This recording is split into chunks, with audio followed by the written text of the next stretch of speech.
Welcome to Don't Chuck It Up, the podcast where we help students and families navigate the wild journey of the college search and applying to colleges without breaking a sweat. I'm your host, Chuck, and today we are talking about social anxiety, and I am pleased to have with us today a very special guest, a very important person, and a rising star on TikTok. Welcome, Kathryn Ely. She is a licensed professional counselor, an attorney, and the most important, a mom of three. Kathryn, welcome to the Don't Chuck It Up show. Chuck, thank you for such a lovely introduction. I'm so happy to be here. It's exciting to have you. I found you on TikTok and I was inspired by all of your videos that you've been doing over on that platform. And I said, I need to have Kathryn on my show. So I really appreciate you taking out the time and joining me on the Don't Chuck It Up show. Well, thank you. I'm so excited for this conversation. Yeah. So first, why don't you do a little bit of an introduction of yourself so that my listeners and my viewers can learn a little bit more about you? Yeah. So here's the thing. I know a lot about anxiety, not just because I went back to school in my 40s to become a mental health counselor, but because when I went back to school, I realized just how bad my own anxiety was. This is a true story. I went to Vanderbilt for undergrad and I was maybe there 2 or 3 days. I was in a panic state the whole entire time and went home. Went home. Wow. And I just thought, oh, there's something wrong with me. I'm insecure. It's like, I didn't even know what it was, what happened. And so when I went back to school for clinical mental health, I was like, oh, I'm not just a type A personality. I'm not just a perfectionist. I am riddled with anxiety. And so it was my goal then to see what is the best way to treat anxiety through therapy. And I'm going to start a practice that focuses on that. And so here we are. Well, that's awesome that you reflected back on your time in college and something that impacted you back then and now later in life, as many of us have a shift at some point in time in our life. You've now created a new role for yourself, really helping people deal with social anxiety. That's awesome. Thank you so much. Yeah. It did amazing things for me.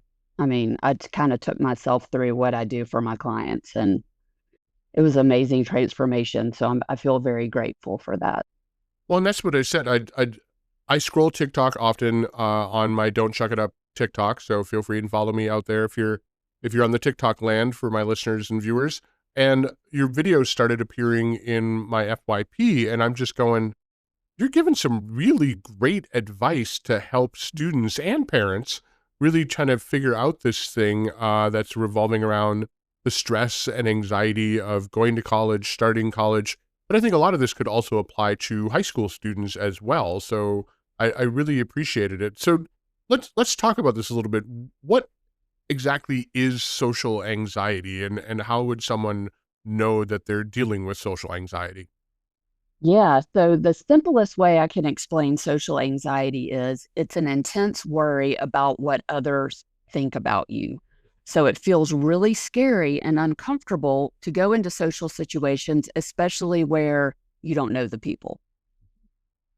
So that's what social anxiety is. If you have it really by how you feel when you think about going into a new social situation, right? Like, it when you have it. You might get flushed, your heart might start beating more quickly. You might even panic and get short of breath. But if you have it, what it feels like. I know I have definitely experienced that when I have to go to situations that I'm not entirely familiar with or doing something new. So I live and work in a virtual world, but every now and then in real life, I go to networking events and meet with other people. Probably the most stressful one I've had is when I had to meet with other podcasters and other videocasters. I'm just going, oh, these are all people that are also in my world and I don't know what to do. So what are some myths that people have about social anxiety? Yeah, that's a great question. I feel like it's often misunderstood. The number one myth, and I hear this with clients in my office all the time, is my social anxiety is situational. I'm like, what does this mean?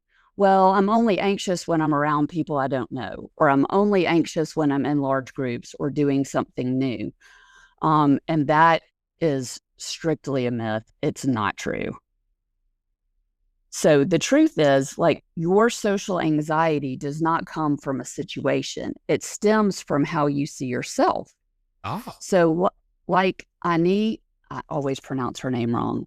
Anai Nin said, we don't see things as they are, we see them as we are.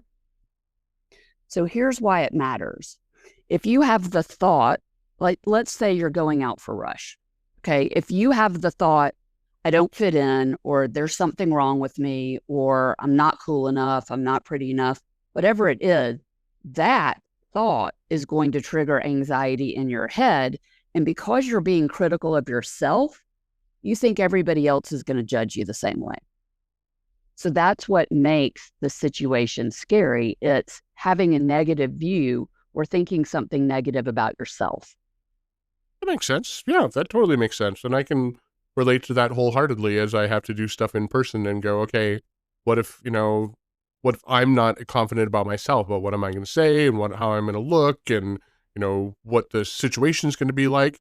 Yeah, I could understand how then my perception of myself is going to then trigger basically an anxiety feeling and, oh my gosh, okay, they all are looking at me or they all, treating me in a weird way, where actually it's probably just more myself dealing with myself.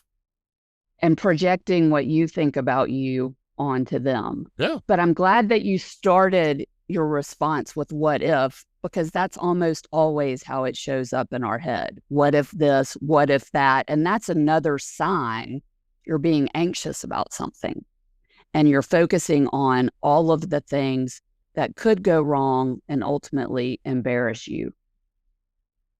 So that is another good sign. That makes sense. What else? What are some other myths that people have about social anxiety? Yeah, myth number two is a big one. Oftentimes people think I need to feel confident before I can go into that social situation. Oh, The truth is, confidence does not come first.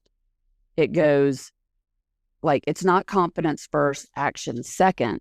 It's action first, confidence second.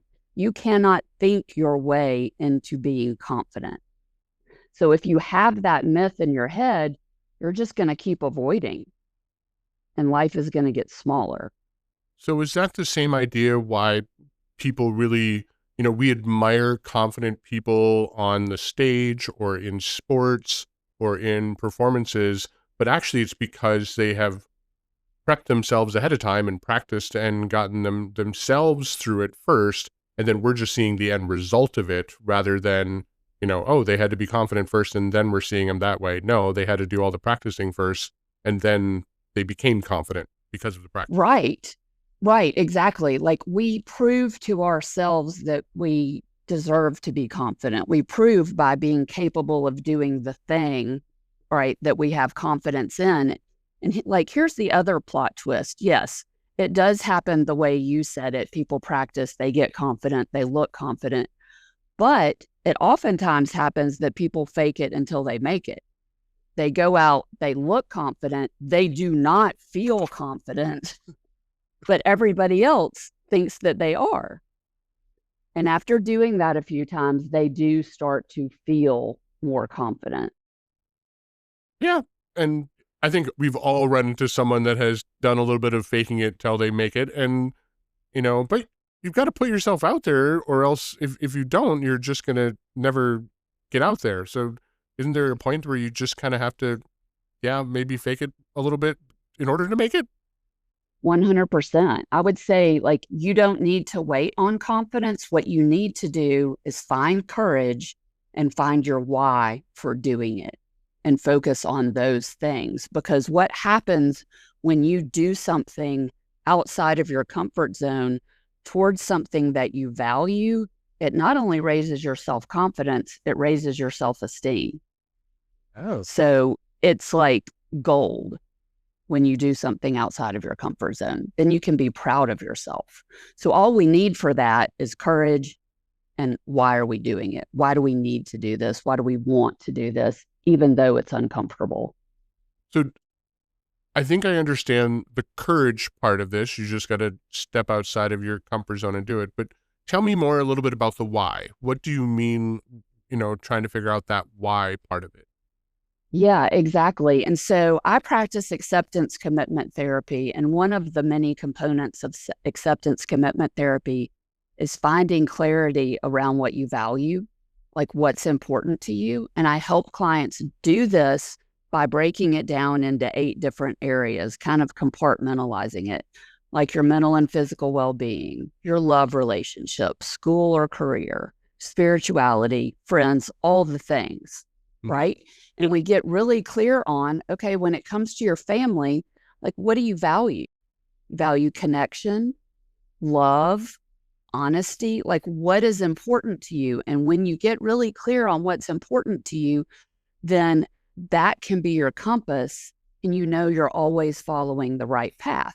So anxiety shows up and says, no, Kathryn, you cannot get up on that stage and give this talk, or you cannot go on this podcast. Well, mindfulness is another aspect. So you find some distance between you and that thought. You insert what you value. What do I value?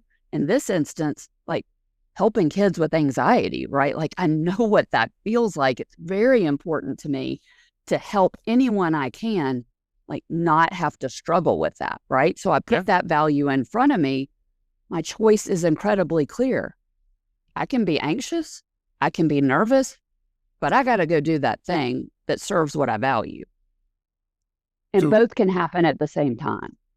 Yeah, that really makes sense. I'm trying to think about, so what about when a student, I'm thinking of either kids in high school or in college, they're trying to be social, they're trying to connect with people in different ways, and maybe there's an event going on or a game that they have been invited to go to, and they are nervous as heck. Maybe they've never been to a football game, maybe they've never gone to a dance or something, some new type of event.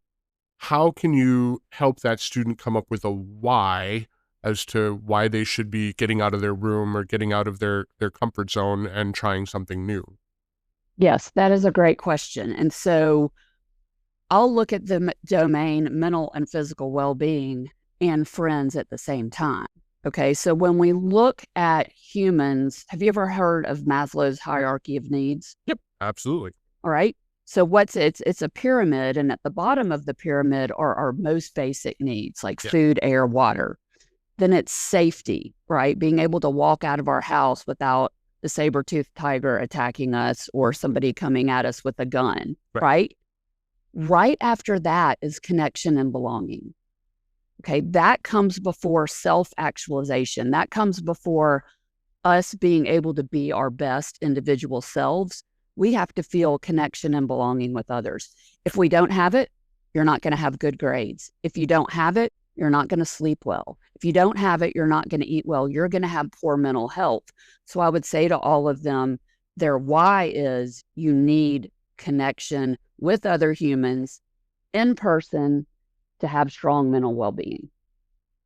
I couldn't agree with that more. I think the hard part that many young people, both in high school and college, trip up on, though, is they are worried about looking weird or being out of their element or not getting it right or making a social mistake, and I feel like this whole generation is just so worried about all of the cameras that are everywhere. Like, oh, what if I embarrass myself and someone catches it on camera, or I become the new TikTok video that people are sharing. Totally. How can you help students get past that type of social anxiety fear of like, oh, there's eyes and cameras everywhere now? Because you and I did not grow up in a fully camera world. No, I feel for them so much. I feel for them. And I get that, like, not only are they managing themselves, they're managing their brand. Yes. In an era where people are easily canceled, right? Easily embarrassed. And so there's a lot of thought and effort. And I would say that's part of why social anxiety is worse now than it's ever been before. I'd agree. Is that it seems to matter more what other people think. what I would say to that is it's completely outside of our control. I can't make you think anything about me. I can put my best foot forward. I can prepare. I can be fun, witty, kind, whatever, but I can't make you think that about me. So whenever we're sitting around thinking about reputation or brand, which is in other people's control, Right. that's where anxiety lives. I know it's hard, but instead, let's focus on character. Like, who is the person you want to be? Because that's completely within your control. Your words, your attitudes, your actions. And if you focus on character, if you really focus on it, your brand and your reputation is going to be better than it could have ever been if you weren't focused on character. I love that idea of focusing on character. And my theory and my thought is, always a third of the people are going to already like you, no matter who you are. And a third of people are already not going to like you. And there's going to be a third in the middle that is going to kind of decide on the situation or what's happening in that particular time. So yeah, we can't please everyone all the time. I feel like young people feel like they need to make everyone happy all the time. I'm like, that's physically impossible. Yeah, people pleasing is a big thing right now. And what happens is, like, you never get to live your own agenda, Yes. right? And so that's another reason why focusing on your values and then like setting goals that align with your values keep you on a path of no regrets because you're living the life you want to live, not what you're supposing and don't even know that other people want you to do. Yeah. That's why I post my content, I post my podcasts, and if people like it, they like it, and hopefully they share it. And if they don't, oh well, I tried. So move on. Yeah, and you can lay your head down at night being proud of yourself because you tried. Yeah. But I will tell you, it took me a lot of time preparing. Like, this show has now been on the air for over a year. I will say that it probably took me 6 months before I started recording and getting everything together of just, okay, how is this going to happen? What's the slogan? What's the tagline? And it's still constantly evolving and changing. But I totally understand when young people are going, this is really terrifying and this is really anxious. I'm like, yeah, but you just have to No, step out and do it. Like, just do it. it is terrifying. And I am not in the least bit like minimizing that. Like I know what it feels like to a large extent. But that being said, we can focus on it and get stuck in that place of being terrified, Yeah. or we can try something else. Right. And so I love like what you just said about the podcast, because that's like something I talk to clients all the time is don't be afraid to make a mistake, be a scientist. Yeah. Right. Like you cannot think your way into being an expert.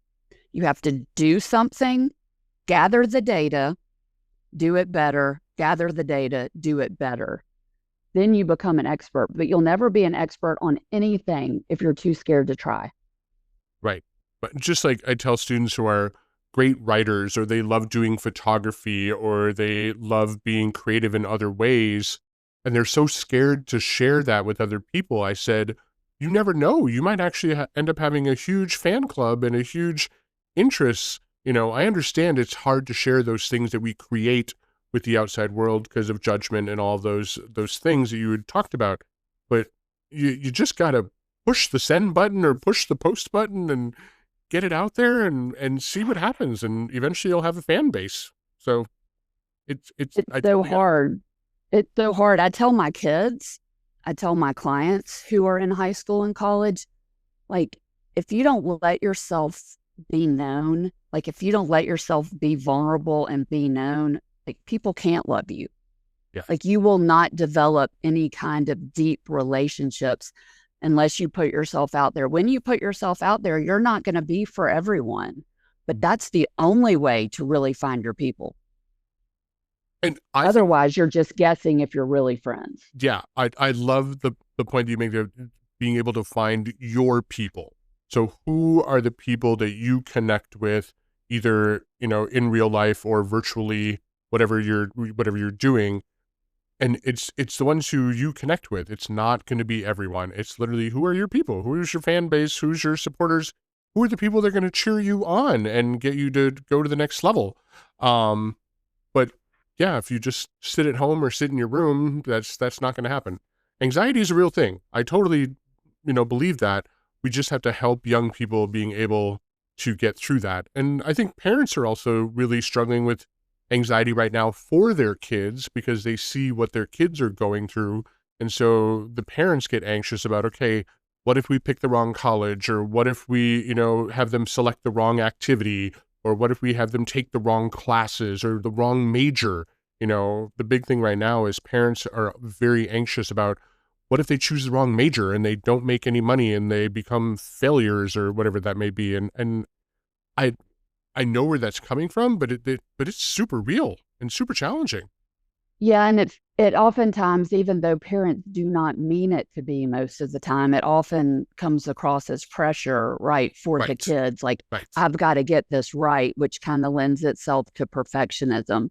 And with AI, I've seen an even more heightened anxiety about either like, what should I study in college? What's still going to be a career when I get out, right? And so, like, what I tell students and parents is, there are some things we can work on our kids with outside of their major that's going to prepare them to be resilient. And resilience and being able to pivot, like, I think, are the most important things today, I, even above and beyond the subject matter that you are learning.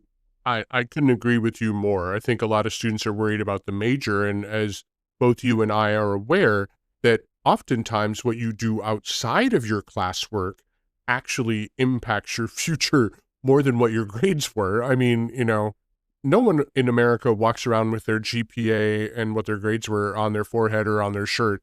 Well, there might be some people, but they're a little weird.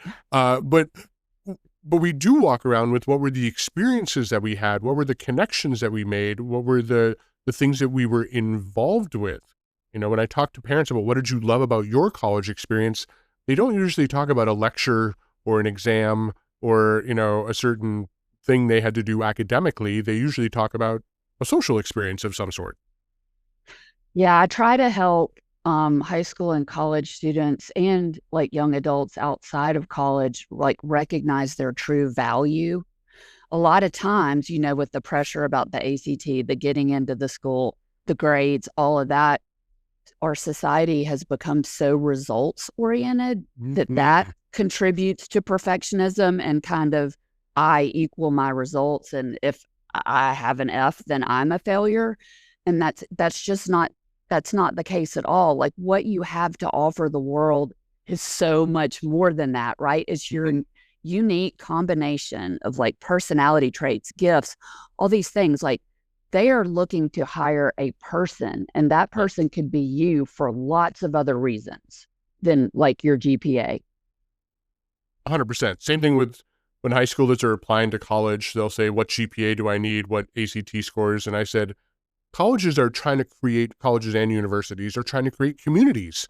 They're trying to create collections of people who are excited to work together, challenge each other, not be copycats of each other and all, duplicates of each other. They want, really interesting student body makeups. So what do you bring to the table as a student? Not just academically, but holistically. What are you doing inside, outside of the classroom?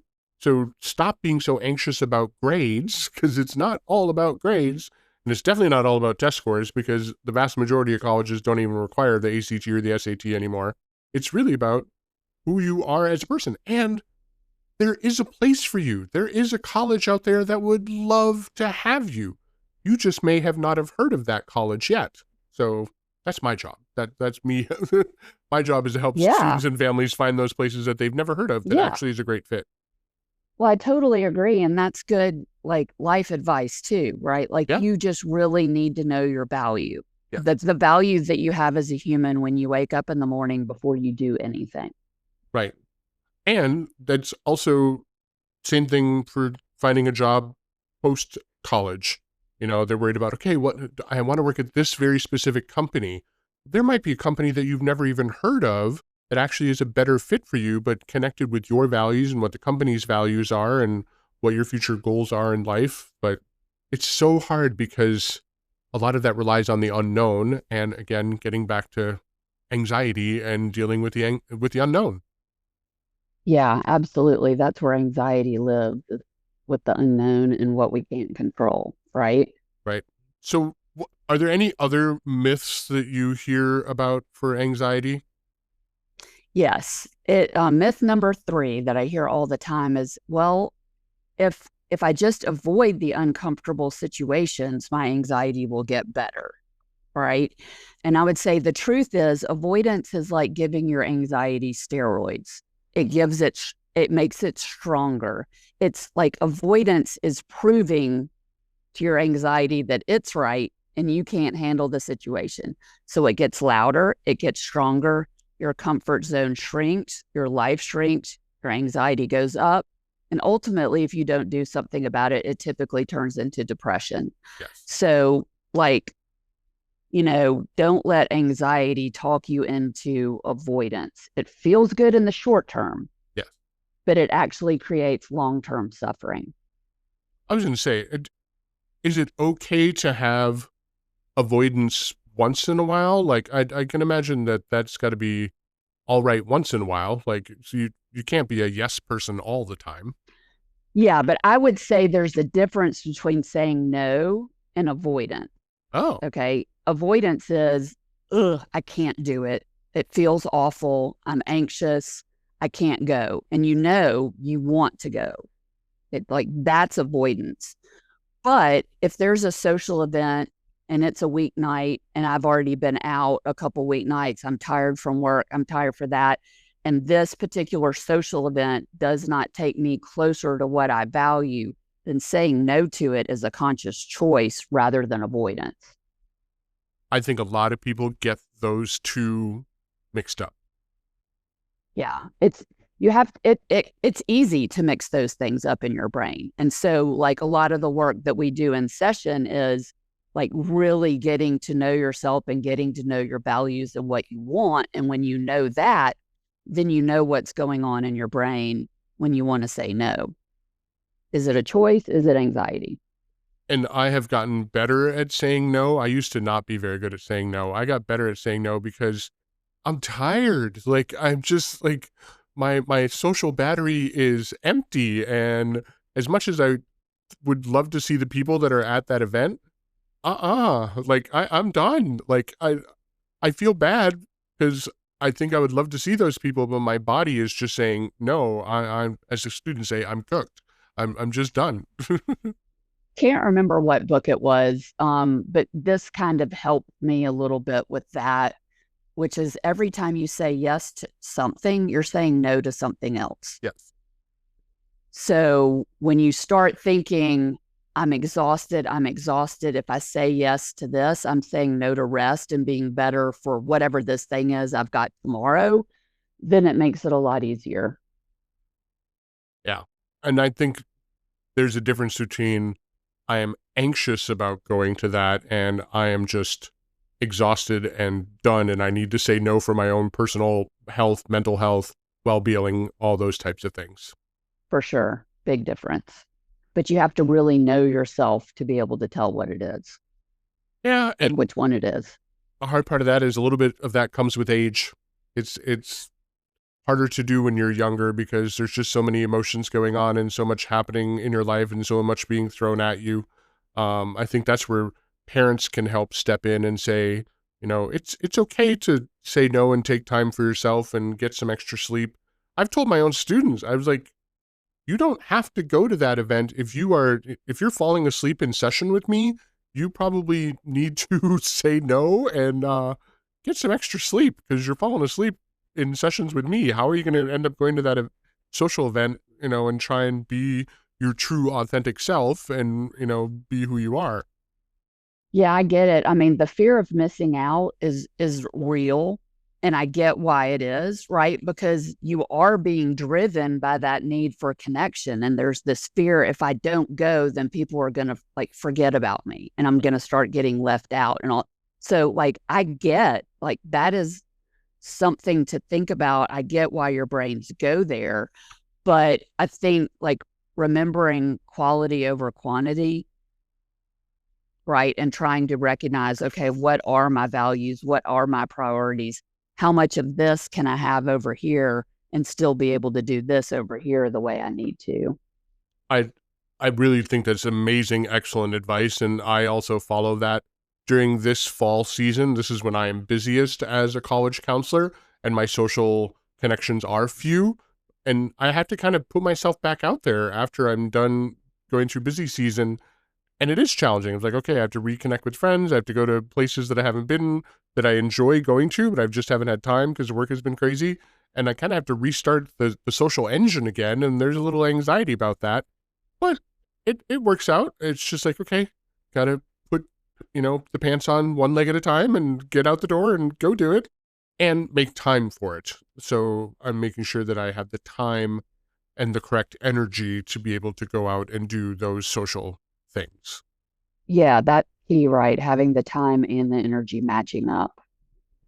Yeah, because I could put myself For out there sure. physically, but it may not be good if I'm yawning or, Yeah, I don't know, exactly. too hungry, Exactly. too distracted, too whatever. I don't know. Wonderful. Yeah, exactly. Are there other myths or things that we should know about anxiety? Oh, there are probably lots of them that we could go through, but I thought like maybe now we might talk about 3 things you can do to conquer social anxiety. How would that be? Absolutely. So, what are things that people can do to help conquer anxiety? The first is to learn mindfulness. This was something that I was just absolutely hit over the head with right before I graduated.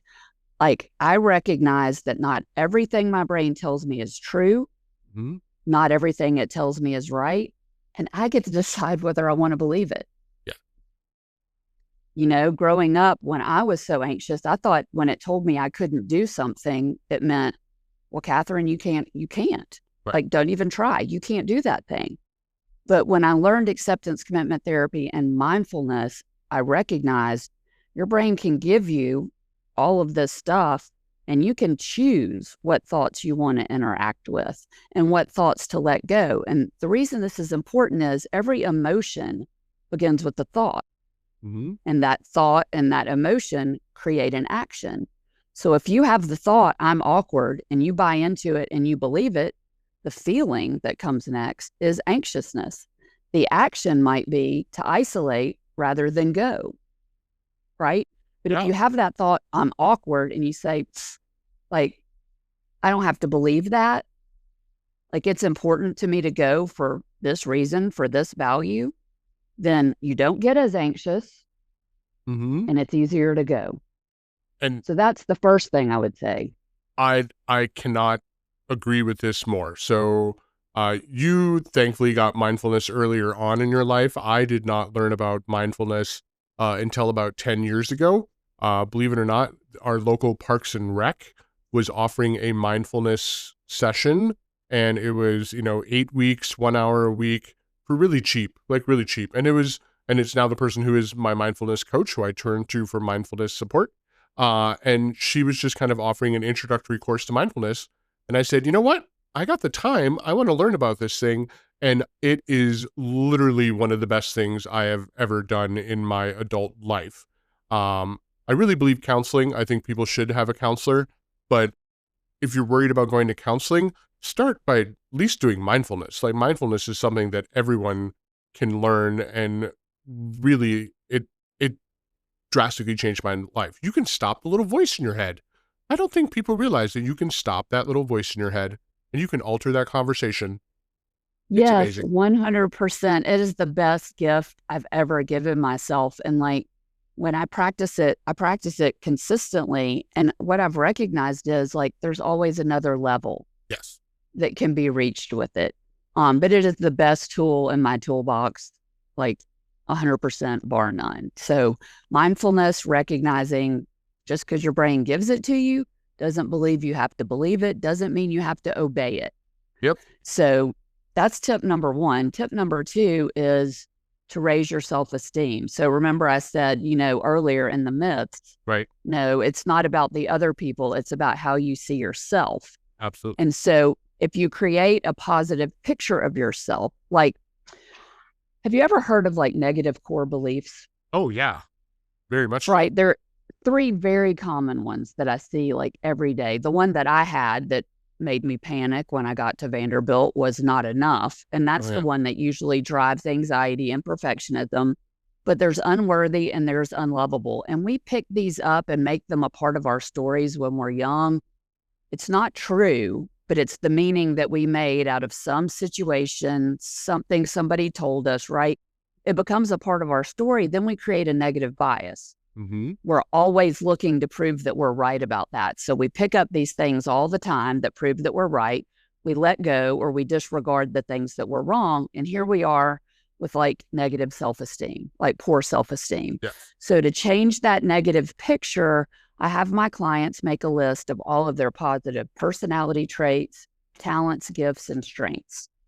Make that list.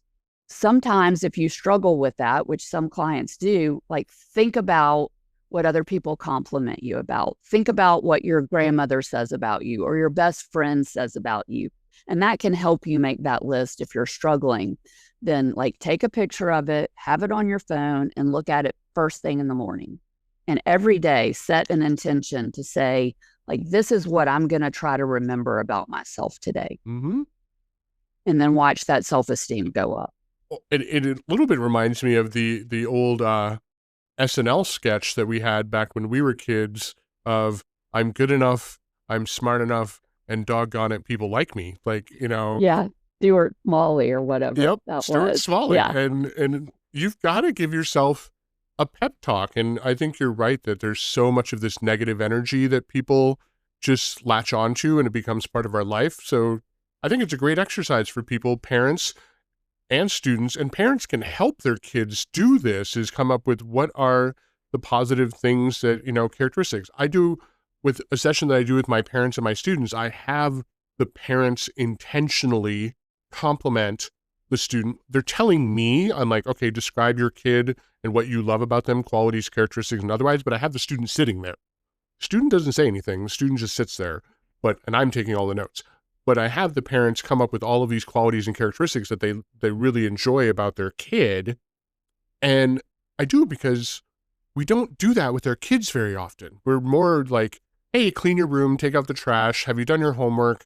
Did you take care of the dog? You know, whatever it may be. And we oftentimes don't take a moment to say, you're really good at working with your siblings. You're really amazing when you're engaging with new adults. I really find you a caring and compassionate human being, not just as my kid, but as a fellow human being.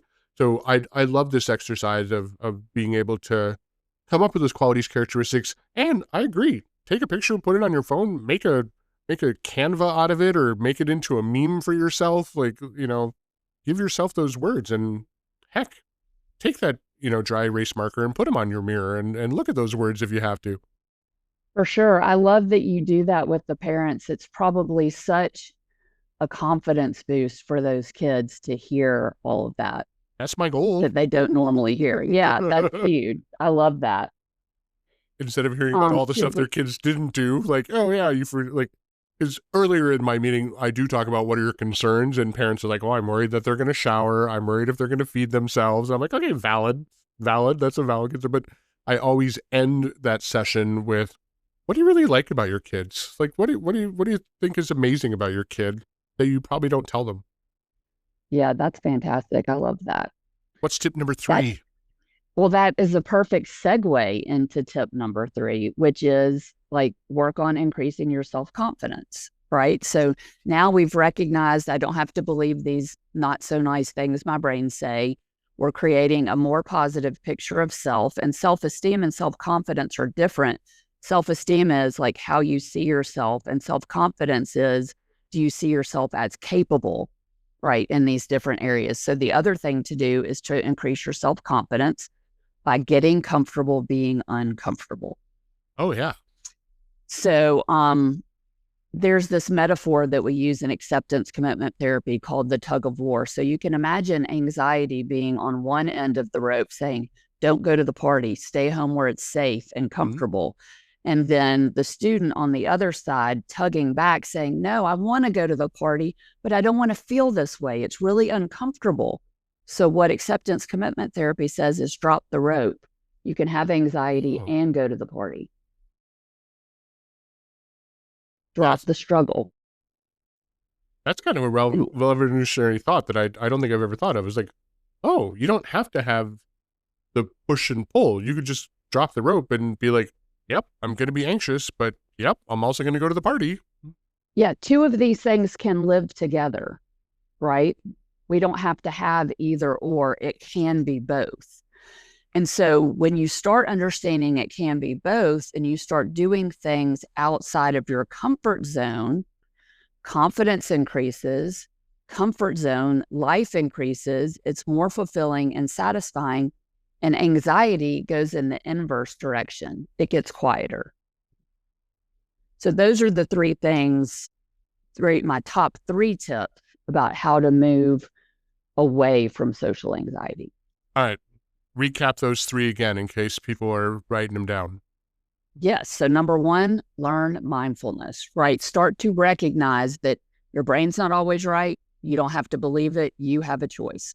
Yep. Second of all, like raise your self-esteem by creating that picture of all the wonderful things about you that you might have been ignoring, and set an intention with your mindfulness every day to keep that front of mind about yourself, increases self-esteem. The third is increase your self-confidence by getting comfortable with being uncomfortable. Drop the rope, be anxious, and still do the thing. Confidence goes up, anxiety goes down. I love it. Kathryn, those are 3 tips that I think everyone can start with and really work on. Homework for listeners is find a mindfulness resource. It could be a podcast, it could be a book, it could be a local class, whatever it may be. But if you are not having mindfulness as part of your daily or weekly thing, add it to your list of things you should be doing, because it really is helpful. And it doesn't take long. It's not like you have to do 2 hours of it a day. You can do, 2 to 5 minutes of it, and it can make you feel a whole lot better. That's my plug for mindfulness. Absolutely. Could not agree more. Well, at this time, I'd like to give you a soapbox moment, Kathryn. So if there is something or a couple things that you wish all of my listeners could take away, and really, what is your message that you would stand on a soapbox and shout to the world? Oh, I love that question. I will get up on my soapbox right now and say, the world needs each one of you to recognize your you-ness, your beautiful, unique package. Because here's what happened. If somebody is anxious and insecure and they do not recognize, I'm compassionate, I'm empathetic, I'm great with people, I'm good at math. If they don't recognize their complete package and that no one else has their exact DNA, no one else has this exact unique package. If they can't see it, they can't share it. Yes. If there's ever been a time in this world where we need everyone to recognize what they have to share with the rest of us, it is right now. Agreed. So it is not cocky. It is not arrogant to recognize and think these positive things about yourself. It's the opposite. It's a gift to the rest of us. So there is my soapbox. Love it. Absolutely love it. And I can't agree more. It is not cocky. It is not arrogant. You need to be you and share your you-ness with the world around you, whether that's in person, online, whatever platform works best for you. So, Kathryn, it's been so wonderful chatting with you. I really appreciate you being on the Don't Chuck It Up show today. I've had the best time. I've really enjoyed it.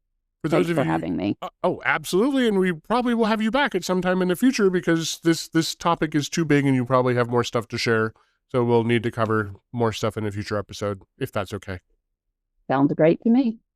If you're wanting to learn more about Kathryn Ely, I'm going to have contact information in my show notes. But of course, you can find her on TikTok. Go find her. I will have her TikTok username in my show notes. So let's get Kathryn some more TikTok followers, or you can also reach out to her via email if you have questions and you would like to connect with her. Again, that will all be in my show notes. If you really liked this episode, don't forget to smash that follow button and subscribe to my podcast or YouTube channel. Follow me on all of my other social medias. I love doing this work and sharing this information and my guests like Kathryn with all of you. So make sure you share this with a friend. Well, folks, that's all the time we have for today, but fear not, we will be back next week with more tips and tricks to help you conquer the college application process like a boss. Until then, remember, don't chuck it up.